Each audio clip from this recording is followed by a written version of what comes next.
Europe 1. Vous écoutez Culture Média sur Europe 1 avec Thomas Hill et votre invité ce matin, Thomas. Oui, je reçois ce matin Marc Simoncini, l'un des investisseurs de Qui veut être mon associé, qui débute ce soir sur M6. Ce soir, face à vous, ces hommes et ces femmes vivront un moment décisif pour leur futur. Vous ne pouvez pas repartir sans être accompagné, vous le méritez. On va travailler ensemble et tu vas devenir très riche. Je pense qu'on va être dans une bataille de nouveau. Donc je rajoute 50 000 à l'offre que vous aurez choisie. Moi, je veux bien être ton associé, mais 50-50. Waouh. Moi, je suis prêt à te proposer beaucoup plus d'argent que 250. Écoutez-le parler, c'est le bordel, on n'est pas à Fort d'Empoigne ici. Tu es face à la décision la plus importante de ta vie. Alors là, bien sûr, il y a les tambours et les trompettes parce que c'est le début de l'émission qu'il faut donner envie aux gens de rester. Mais c'est vrai que les entrepreneurs que vous avez face à vous et qui viennent vous demander d'investir dans leur boîte, Marc Simoncini, ils jouent une partie de leur avenir. Hein. Elle est quand même là, la force de ce programme. Ouais, mais bien sûr, c'est pour eux, c'est un énorme moment. Mais à la limite, pile, ils gagnent, face, on perd. Parce que même si on n'investit pas, ils ont quand même bénéficié de 15-20 minutes de télé. C'est donc, ça. on n'a pas la science exacte. Nous, on peut très bien dire le projet ne marche pas. Et c'est ça qui est formidable dans ce métier, c'est qu'il ne faut pas écouter les gens, parce que ça peut marcher. Donc, voilà, ils en sortent toujours gagnants. On sent parfois aussi qu'ils viennent peut-être même uniquement pour la publicité. Quand ils demandent des tarifs exorbitants pour avoir 5% de la boîte, on sent que l'idée, c'est aussi de faire parler, par exemple, de leurs éponges. Je prends l'exemple d'un... Ça peut arriver, Dans les éponges, ça peut arriver. Dans le secteur particulier de l'éponge. Mais...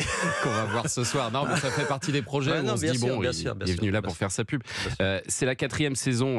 Vous êtes là depuis le début, Marc Simoncini. Et cette année, il y a de nouveaux investisseurs qui vous rejoignent, comme Kelly Massol, qui a fait fortune grâce à des produits pour cheveux bouclés. Et dès l'épisode de ce soir, elle frappe assez fort. Vous le dites d'ailleurs à un moment, il va falloir monter le niveau de jeu cette année. Ça vous a mis la pression, ces petits nouveaux là qui arrivent? Un petit nouveau, quand il y a Tony Parker dans la bande, c'est quand même... ça augmente le level, comme ils disent. Mais bon, ça reste ludique, mais ça reste aussi challenging, parce qu'il faut arriver à piquer le deal. Et donc, c'est pas forcément l'argent l'argument qui est le meilleur. Tony Parker qui fait la même offre que moi et qui va vous dire, je mets mon image sur le produit. Évidemment, ça vaut déjà beaucoup plus cher que ma gueule sur une éponge. Donc, c'est chaud. Donc, il faut se battre avec ses armes et ses arguments, et c'est pas toujours facile, quoi. Et l'autre changement que j'ai ressenti cette année, c'est que vous passez plus de temps sur chaque projet. Je ne sais pas si c'est uniquement au montage qu'ils ont gardé davantage de choses, mais j'ai l'impression que vous allez plus en profondeur par rapport aux premières saisons. Faut d'ailleurs parfois s'accrocher un peu parce que ça parle de coûts d'acquisition, de scalabilité, d'EBITDA, de hook et de smart money. Mais bon, c'est aussi l'un des buts de cette émission, de faire un peu de pédagogie, de nous montrer les dessous du monde des affaires. C'est-à-dire qu'on devient de plus en plus proche de la réalité du métier d'investisseur. Au départ, c'était quand même de la télé. Saison 2, le niveau a monté. Saison 3, et là, on est assez technique. On est encore assez loin de ce que fait un investisseur professionnel, mais quand même, et puis comme les gens s'éduquent, apprennent, etc., je trouve que c'est pas idiot que... Et parfois, il y a des petits sous-titres pour nous expliquer les termes. Je verrai, mais voilà, c'est vrai que ça devient assez technique, et c'est pas mal, parce que ça montre comment tout ça fonctionne. Mais est-ce que vous, avant de proposer de l'argent, vous avez des compléments d'informations sur les projets en off ou Non, vraiment... ça, faut le dire. Il y a deux choses qu'il faut dire. La première, c'est qu'on découvre le dossier absolument. Donc, à l'instant, on ouvre la porte, on voit des objets, on ne sait pas ce que c'est, donc on n'a aucune info. Et surtout, on n'a aucune idée de la personnalité des fondateurs. À l'image, après, on voit l'histoire par exemple, l'année dernière, on avait un peu cassé un dossier d'un gars le dossier n'était pas génial. On avait été un peu dur avec lui. Puis après, à l'émission, on s'était aperçu que ce gars, il avait vendu son appart, mis sa famille dehors. Et si on l'avait su avant, on aurait dit la même chose, mais peut-être pas avec les mêmes mots. Donc, franchement, nous, on découvre et on ne connaît rien du dossier. Donc, nous, les téléspectateurs, on en sait plus que vous. Beaucoup plus que nous. Et les chiffres qu'ils nous donnent, ils sont contrôlés en amont pour éviter de tomber aussi dans des projets bidons, j'imagine. Alors, ils sont pré-checkés, donc la prod fait quand même un travail de tri au départ, mais après, une fois c'est une promesse d'investissement qu'on fait, nous, on va voir la réalité des dossiers, et parfois, ça se passe pas comme on avait prévu. Donc vous pouvez éventuellement vous retirer après ? On peut, oui.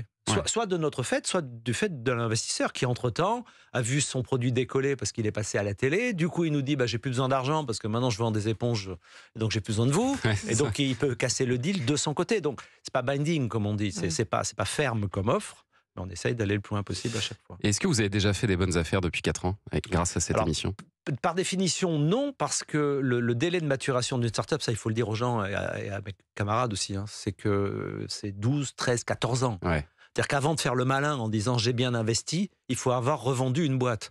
Et ça, en moyenne, c'est 12 à 14 ans. Il va falloir La mission, voir plus c'est tard. la 4e année. Donc, on verra à la fin qui aura vendu ses boîtes. Parce que cette année, je vous sens particulièrement frileux. Je ne sais pas si c'est simplement dans ce premier épisode, mais écoutez une petite compilation de ce premier épisode, Marc Simoncini.